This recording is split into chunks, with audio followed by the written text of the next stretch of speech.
Hey everybody, it's Dalton out here doing some fishing. Got me a little bass there. I'm actually out here fishing for some crappie too. I got a little bitty crappie jig.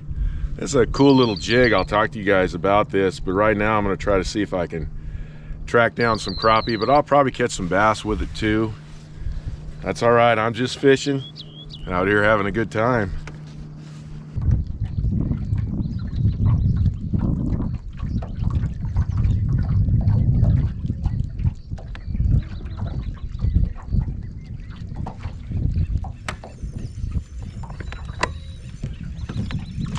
There we go. Oh, I almost fell. This is what this is a big crappie right here. This is a big old crappie right here. Yeah, this is what I came out here looking for with this little bait. Oh, that's a nice one right there. Come here, buddy. Settle down, I got you. Oh, yeah. That's what I'm looking for. Just hit enough of these little rocky areas, these rocky points. I'm gonna get some really pretty bass. Pretty crappie. Man, what a beautiful specimen right there. Just swimming this little Bobby Garland, real slow. Keeping it up about the middle of the water column. These crappie feed up. And wow, that was a nice crappie right there. 4-pound test line. Lots of fun.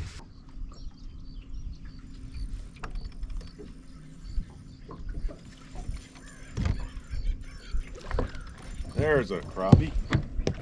Another nice one. These crappie are running so big right now, it's hard not to fish for them. It really is. They're just really healthy, strong. A lot of fun to catch on light line. I mean, I totally love it. These guys are just, they're mean little fish. That's what makes them so cool. They're ornery. They want to kill something. That's what predators do, and our job is to prey on their instincts to kill something, give them something to kill, right? Another beautiful crappie right there. That little Bobby Garland, it'll catch you a lot of fish. Now, usually, I will take, say, this shad color, and I'll color the tail maybe a different color, maybe pink chartreuse or orange, but I'm already using a chartreuse head, so I don't worry about it. And water clarity is plenty good enough out here for them to see it. So, you know, I came out here to catch some crappie today. As I've shared in other videos, I'm learning about crappie. And one of the things I've learned, and this is real important, being a bass fisherman, I'm used to fishing the bottom a lot, whether it be a jig or a shaky head or something like that. Now, crappie will feed off the bottom, but what I'm learning is you're gonna get a whole lot more of them when you keep your bait off the bottom. Now, they may follow the bait down, okay? But almost every bite I get is off the bottom 2 or 3 feet.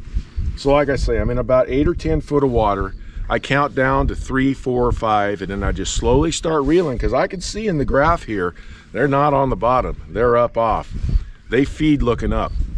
So I try to keep this bait a little bit above them, and that's how I'm getting so many bites from these crappie. So what these fish do a lot out here, so you'll have a nice area like this, you're fishing a nice point, it's got some wind coming on it, and what they'll do is all of a sudden you won't get any bites.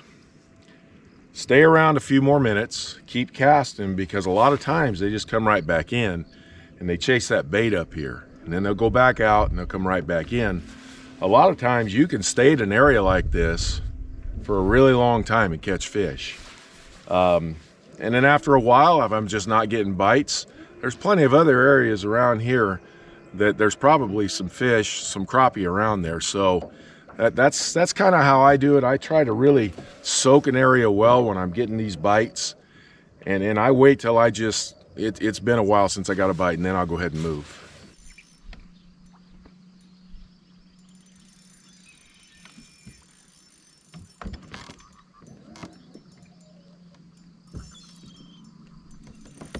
Not sure what I got here. He bit hard. Feels good.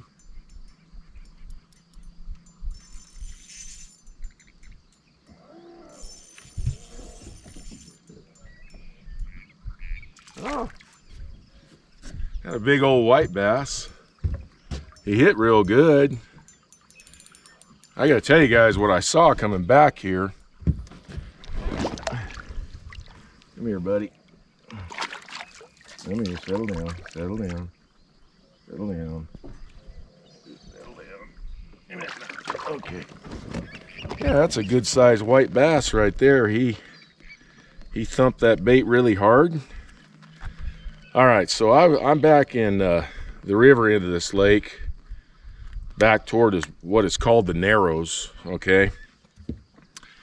And I don't know if you guys can see them behind me, but there's an area here where there's all kinds of birds. I've got about 5 or 6 pelicans right there, a bunch of ducks, a bunch of loons over here.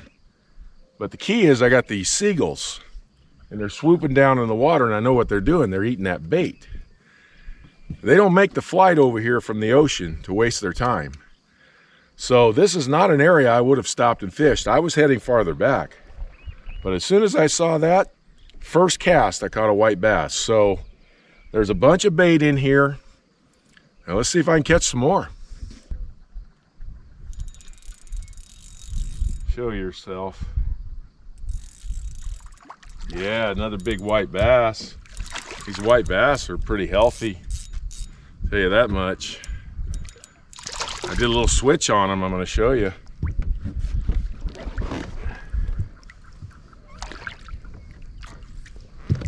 I know there's a bunch of them here.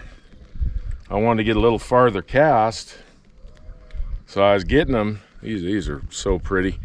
I was getting them on that Bobby Garland, so then I went with one of my swim baits. I got a little 3/16 ounce underspin, and first cast, I was able to get out there and get that white bass. So these are a couple of really easy ways to catch them. He missed it the first time, came back and got it. I just stopped it and then started it again, and he came right back for it. I knew he would. They do that a lot here. They want something, they're gonna get it. It's another nice white bass, another big one. Boy, these guys are healthy. Man, look at that. What a beautiful fish. We're one of the only lakes in California that I've been told that actually have these white bass. Get them in a lot of other states. I got a buddy of mine fishes Lake Lanier in Georgia, and they get some big white bass out there. But this is the only lake that I know of, and I'm sure there's others, but it's the only one that I know of that actually has the white bass.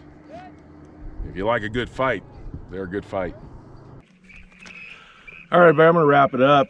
It's been a good day. I caught crappie, spotted bass, white bass, caught a bunch of fish, got a bunch of bites. I had an area where pretty much the birds and the seagulls told me exactly where they were, and stopped there and caught a bunch more. So the fishing out here in this early springtime is really good. We're in all 3 phases right now. We're in pre-spawn, spawn, and you've got some post-spawners. The surface temperature out here is running about 60 degrees, so the water clarity is really, really good and just keeps getting better and better. So fishing is real good out here. I want to talk to you about a couple of really easy techniques that catch a lot of fish. If you know somebody who's new to bass fishing, or you're teaching your kids, and it doesn't really matter if you just want to catch a lot of fish, these are 2 techniques that are going to do it. First of all, that's actually quite a few boats out here today.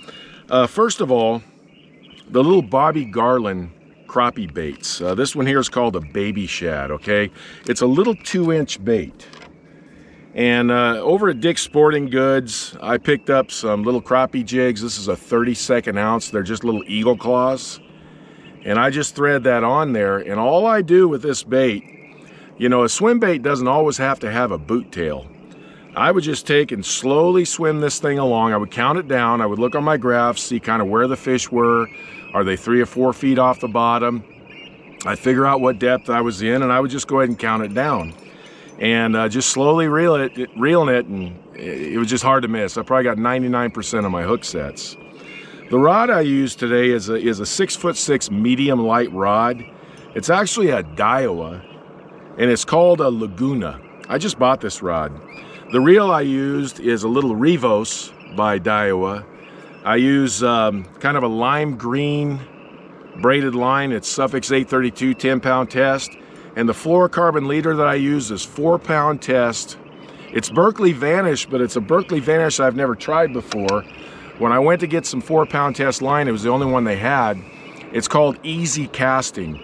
I'm actually real impressed with it. It's a good fluorocarbon and good priced as well. The second thing that I used that worked out really good, and this is if I wanted to cast out a little bit farther, or I had some wind and that little light bait wouldn't cast real well, I just used an underspin. Now the underspin that I used is a little 3/16 ounce little finesse underspin. It's actually made by a company called Cool Baits. Here in California we have Turner's Outdoors, and I just picked up like 3 or 4 of them at Turner's Outdoors. Just a little tiny finesse underspin. I took one of my homemade swim baits. This is a yellow gold flake. It's been a real key out here. It's a 2.5-inch swim bait. And when that wind kicked up a little bit, or if I wanted to get out a little bit deeper, I would just go ahead and throw this, again, count it down, or I would let it hit the bottom and slowly reel it back, kept it up off the bottom, and wound up catching a lot of fish with it today. The rod I used is a 6'10" Okuma EVX. It's a medium action rod. And then this is the Okuma, I believe it's called a Helios reel. 8-pound test fluorocarbon. So those are the 2 techniques that I used today. In both of those techniques, I fished around rocks, and I reeled them both really, really slow. Hook sets were super easy. I was reeling slow. I would just wait till they bent the rod tip. As soon as they bent the rod tip, I would just lean back, and I was getting, like I say, 98, 99% of my hook sets. Caught some really big white bass today, some nice big crappie, and some smaller spotted bass. But everything's going on out here right now. These are 2 techniques that'll work anywhere. You may have to adjust your colors, but they're just very easy techniques, and you can catch a lot of fish. Well, I hope you enjoyed this video. Appreciate you guys tuning in. If you hadn't had a chance to subscribe, I appreciate it if you would. If you got any questions, hit me up. I appreciate your comments. Thanks, everybody. I'll be back out here in a few days. I'll talk to you next time.